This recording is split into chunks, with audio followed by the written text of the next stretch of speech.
Estamos de regreso en su espacio AME Informativo por AME TV, Canal 18 y nuestra visión web para el mundo entero a través de radiomusica.com.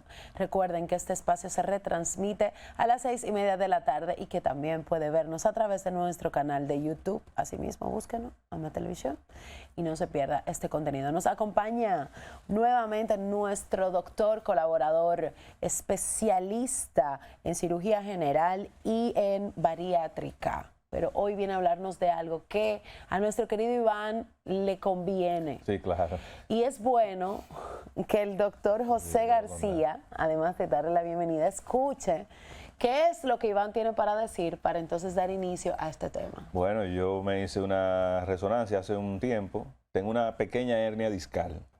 Discal. Que yo, yo no es grave, digamos grave en el sentido de que yo he visto personas que del dolor, como decimos popularmente, se doblan. Yo me estiro bien y todo eso y no tengo ningún problema.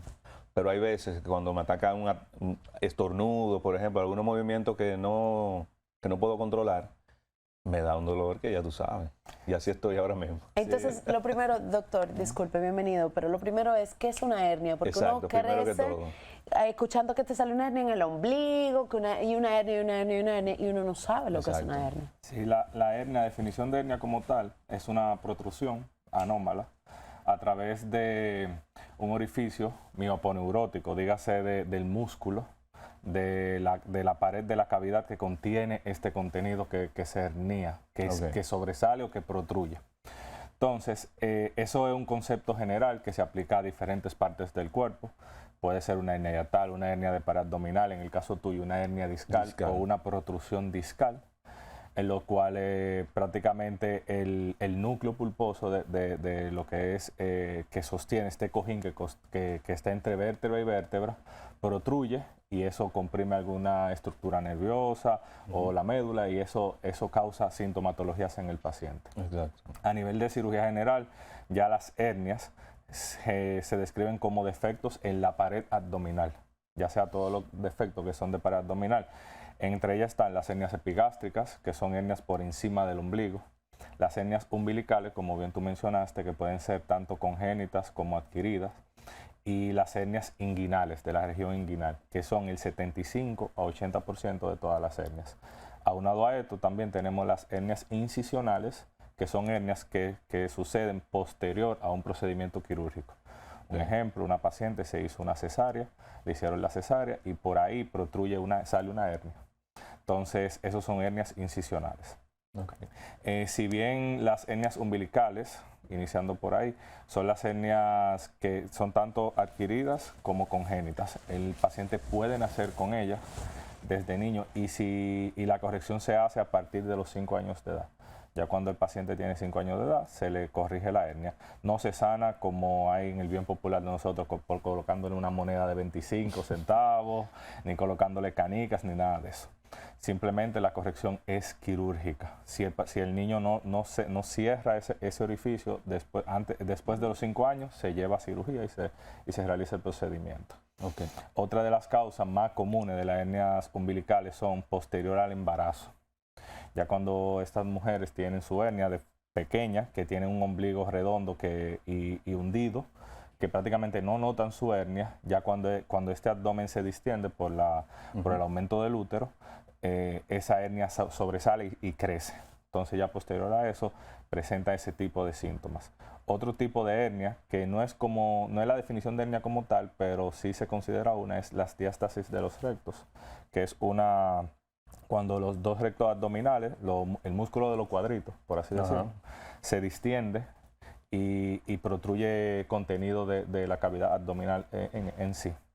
Ese es la resolución de esto generalmente son la abdominoplastía que le hacen, que muchas mujeres después del embarazo quedan con esa flacidez y esa diástasis a nivel abdominal. Importante, las causas de las hernias abdominales son inicialmente todo lo que aumente la presión intraabdominal. Dígase, el embarazo, obesidad, enfermedades que te produzcan mucha tos, enfermedad obstructiva crónica, pacientes fumadores que por el cigarro tosan mucho, aumentan esa presión intraabdominal, pacientes con ascitis, con enfermedades hepáticas, que el líquido peritoneal aumente, Entonces este líquido hace que aumente la presión intraabdominal. Paciente con prostatismo que tenga la próstata grande también aumenta la presión intraabdominal y hace que ese contenido busque una forma por donde salir. ¿Y por dónde salen? Por los orificios naturales que tenemos. Dígase, en el caso de las hernias inguinales, tenemos dos orificios que son los anillos inguinales internos, en el cual por ahí es que sale en el hombre, sale el testículo, desciende el testículo y crea un orificio natural donde va hacia el escroto, y en las mujeres el ligamento redondo. El llamado, como le dicen, varicocele, ¿es un tipo de hernia? No, el varicocele es una dilatación del plexo venoso. Eso es terrible.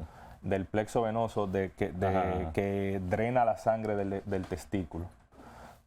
Eso es terrible. Entonces, Iván tiene una hernia, Iván Priven joven, no le gusta que se diga que tiene 40 y pico de años, 40 se ofende, y cuando tú le dices que tiene 40 y pico de años, dice tú también, tú eres de mi edad. Pero los 40 son 41, 30, ¿no? ¿verdad? Los 40 son los 30. Los 40 son los nuevos 30, ¿sabes? Los nuevos 20. Entonces, tiene una hernia en su espalda, ¿verdad? En el disco, uno de los discos aquí abajo. Claro. Sí. Eso se opera. Entonces, espera, ¿cuáles son los cuidados antes de operarse? Porque los varones, ustedes, le tienen pánico a ir al médico, le tienen pánico a entrarse a una cirugía, no. y eso se complica con el tiempo y con los años, porque uno envejece y el cuerpo no reacciona igual. Exacto. ¿Cuáles son las medidas que pudiera ir tomando un paciente, una persona que ya fue diagnosticada con una hernia y le tiene miedo a operarse? Sí, las hernias generalmente hay que ver el tipo de hernia y qué tantas vértebras está herniada. Y si con terapia física no mejora fortalecimiento de los músculos del área, ejercicio físico, se valoraría un procedimiento quirúrgico en sí, que sería la reconstrucción de ese pulpo que se hernió. Eso fue lo que me recomendaron a mí. No me recomendaron operarme por la pequeñez de la hernia, sí unos estiramientos y unos ejercicios. Eso sí me ha ayudado. Prácticamente fortalecimiento de la musculación de esa área, más que nada. Y hay un mito de que supuestamente de la operación de la hernia discal no se queda disque bien. ¿Es cierto eso? O sea, no hay una solución definitiva. Es algo que mejora la sintomatología, pero no en un 100%. Okay. Entonces, lo que sí, la hernia discal sí es con terapia física, pero las hernias paraabdominales no. Okay. Esa la solución sí es quirúrgica. Y se abordan por diferentes áreas. ¿Por qué es importante enfocarse en que el paciente se opere? Porque las hernias, si bien es un defecto, tuvo un abultamiento en el área inguinal, en el ombligo, quizá al paciente no le moleste, le dice, bueno, a mí no me molesta, más que un componente estético, más que algo que se ve ahí, yo no me voy a operar. Okay. Hay que caer en importancia de que las hernias puede salir el contenido y no volver a entrar, puede encarcelarse y posteriormente que se encarcele, que no puede retraerse, no puede devolverse a la cavidad, puede perder la irrigación. Entonces puede necrosarse y eso sí es una emergencia. Entonces uno busca tratar que el paciente no llegue a una emergencia con las hernias. ¿Y eso puede pasar también con la columna? No, con la columna no, porque la columna, el contenido de la columna no... O sea, si bien es de soporte de la estabilidad de la columna, no es un contenido, no es un contenido abdominal. En la pared abdominal es del contenido de adentro, intestino, omento, que sale y no puede volver a entrar.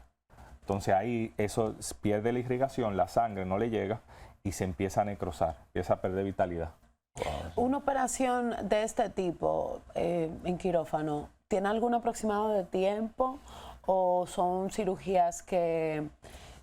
Yo no la quiero llamar sencilla porque para mí todo es comenzando con el concepto, ninguna cirugía es sencilla. Exacto, pero sabes que hay una tendencia a ciertas cirugías se toma más tiempo y también a eso a las personas le tienen miedo. Dependiendo del grado de la hernia, la cirugía puede ser de índole ambulatorio, que el paciente se opera en la mañana y se va en la tarde, o puede ser que se quede interno, dependiendo del tipo de la hernia. Hay hernias que son gigantes, hay pacientes que tienen vida con la hernia y ya el contenido del abdomen vive dentro de la hernia. ¿Cómo así? Espérate. Sí, explica eso. Hernias gigantes, hay pacientes que tienen hernias sumamente grandes, gigantes. Que parece una barriga, pero... En el escroto, tú le ves el escroto sumamente dilatado y ahí está. Tú incluso le pones el estetoscopio y escucha la peristalsis, los intestinos. O sea, se instalan dentro, lo cubre, vamos a decir, la hernia la cubre. Sale todo hacia allá. Entonces se queda parte del intestino ahí y el paciente comienza a tener sintomatología ya de digestión lenta, empieza no puede evacuar igual, tiene que pujar mucho y cosas así. Otra cosa que es importante sobre la hernia es que el estreñimiento puede generar hernia. El paciente que es muy estreñido, que puja mucho a ir al baño, aumenta la presión también y puede propiciar la salida de hernias. magnesio. Citrato, sí, magnesio, citrato. Bueno, el citrato de magnesio. Entonces, a nivel de la solución de estos procesos, hay diferentes tipos de técnicas. Está el abordaje anterior, que es el más usado, que es una cirugía normal, que se hace una incisión a nivel de la región inguinal o de la pared abdominal. Se coloca generalmente una malla, que es una malla que hace la función de la pared abdominal, similar a la función de la pared abdominal, y se corrige esta hernia. La hernia no se saca, es un concepto muy común que tenemos. Me sacaron una hernia. No se saca, la hernia se corrige. Es una corrección que se hace de la pared, se reduce el contenido y se hace una corrección de la pared. O sea, se succiona el contenido de la hernia. Se introduce de nuevo a la cavidad, se regresa a la cavidad. ¿Pierde la vida una persona que no se atiende una hernia?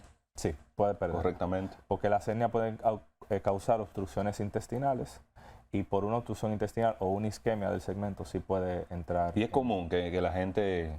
No es tan común. No es tan común, ya la gente tiene información de... Sí, ya hay información, pero lo importante es eso, saber que si tú la tienes, ver que no que es una emergencia inminente, una hernia, pero sí saber que tiene que tratársela. ¿Qué tanto se puede complicar una hernia como la de Iván? No, la de él es una hernia discal, es que es un concepto totalmente que si él no se toma la terapia, eso es más sintomatológico. O sea, lo que él se sienta, que una complicación en sí. Claro, si él deja que eso progrese y no toma la medida adecuada, puede tener dolor que le incapacite, pararse de la cama. Como él dice, un estornudo le puede generar un dolor que lo incapacite. Entonces, él debe darle seguimiento a eso, en las hernias discales. En la de pared abdominal, prácticamente es, si está preparándose para la cirugía, tratar de limitar el esfuerzo físico, tratar de limitar los ejercicios en lo que se prepara para la cirugía. Porque, por ejemplo, yo tengo una hernia hiatal. Ok, ese es otro tipo de hernia. Ajá, exacto. Pero yo pregunté si eso se operaba. Y eso, la doctora en ese momento me dijo, no es necesario, pero la dieta tienes que cuidarla porque la hernia lo que hace que cuando viene un reflujo natural es como si se devolviera. Es una obstrucción. En el caso de las hernias hiatales, son protrusiones del estómago hacia la cavidad torácica. Entonces, ese otro tipo de hernia que depende del gradaje de ella, si es quirúrgica o no. Entonces, en las hernias hiatales, la sintomatología principal que presenta el paciente es reflujo gastroesofágico. O sea, sube el jugo gástrico, le sube al estómago y le da esa sensación de quemazón, de pirosis, que el paciente le da un disconfort enorme. Dependiendo la gravedad de los síntomas del paciente, es que se va a decidir, y el tipo de hernia que tenga, el tamaño que tenga esa hernia, se decide la cirugía. Esa cirugía se hace en un abordaje laparoscópico por camarita, se entra y se repara por dentro. ¿Y cómo se repara? O sea, igual con una mallita o solamente depende el tamaño. Okay. Si es un defecto pequeño, se trae el estómago que está en la cavidad torácica, se reparan los pilares del diafragma, que es lo que están dilatados, y si es muy grande, se reparan los pilares y se coloca una malla. Aparte de una técnica que se llama funduplicatura, que uno agarra el estómago y lo dobla sobre su eje para que no regrese a la cavidad torácica. Lo dice muy sencillo. Sí, así como que él está jugando masilla. Como que él la masilla. Hay que traer para el doctor producción uno de esos cuerpos que se ven todos los órganos para que usted no explique. Sí, sería lindo. Usted decía también que antes le había tocado esta madrugada operar apéndices. ¿Qué tan frecuente se está dando la apendicitis o las apéndices, vamos a decir, en estado crítico? ¿Y cuál es la función del apéndice que está en el cuerpo, pero se puede sacar y todo pasa? Se puede sacar, se puede extraer, extirpar y no pasa nada. El apéndice tiene una función inmunológica, más que nada. pero si se la saca, como la amígdala, si uno la saca, puede prescindir de ellas. Es la emergencia más común a nivel de cirugía general que se lleva a quirófano. El paciente generalmente comienza con un dolor en la boca del estómago, que luego se instaura en la parte inferior derecha de la barriga. Es un dolor fijo que no mejora con hidratación, entonces, ni con analgésicos. Entonces, el paciente posterior a eso debe hacerse los estudios pertinentes, evaluarse por un especialista y si se determina que es una apendicitis, ser llevado a quirófano. La solución de la apendicitis es quirúrgica y meramente quirúrgica y se puede realizar tanto abriendo la pared abdominal como entrando por el laparoscopio y realizarla por laparoscopía. ¿Cuál es el menos invasivo de los dos? Laparoscopía, evidentemente. No hay incisión. Es una camarita y se hace en unos orificios del tamaño de un lápiz, del grosor de un lápiz. Y se puede extirpar cualquier parte o cualquier cirugía ya se puede realizar por esa vía. Excelente. Muchísimas gracias, doctor. ¿Cómo pueden seguirlo en las redes sociales? En Barilab RD. Ahí Barilab. estamos. Barilab con B grande. Usted está dudando de hacerse esa bariátrica. Vaya esa cuenta porque hay pacientes que van a dar fe y testimonio de que funciona y de que es un cambio holístico en su vida. Muchísimas gracias, doctor, y muchísimas gracias a usted que se quedó en sintonía con nosotros durante toda esta hora.